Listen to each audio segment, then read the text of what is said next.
Samsung M12 lock screen storage setting. नमस्कार दोस्तों, स्वागत है आप सभी का तिकिराज यूट्यूब चैनल पर।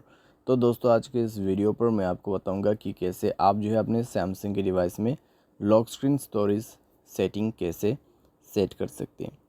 तो अगर दोस्तों आपको लॉक स्क्रीन पे जो है स्टोरेज अप्लाई करना है तो इस वीडियो को देखें। मैं आपको स्टेप बाय स्टेप जो है सेटिंग शो करके बताने वाला हूँ, उसको फॉलो कीजिएगा, ठीक है। तो आपके लॉक स्क्रीन पे भी स्टोरेज सेट हो जाएगा। वीडियो शुरू करने से पहले अगर अपने चैनल को सब्सक्राइब नहीं किया है तो सब्सक्राइब करते हुए बेल आइकन को क्लिक करें। अगर आप ऑनलाइन पैसा कमाना चाहते हैं तो वीडियो डिस्क्रिप्शन पर आपको लिंक मिल जाएगा। चलिए वीडियो शुरू करते हैं।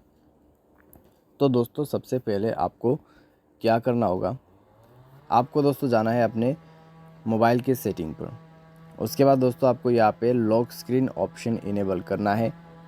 लॉक स्क्रीन ऑप्शन इनेबल करने के बाद दोस्तों वॉलपेपर सर्विस पर जाना है और उसके बाद डायनेमिक लॉक स्क्रीन या फिर ग्लेंस या फिर सैमसंग, ठीक है, ग्लोबल गोल्स आप कोई भी सेट कर सकते हैं।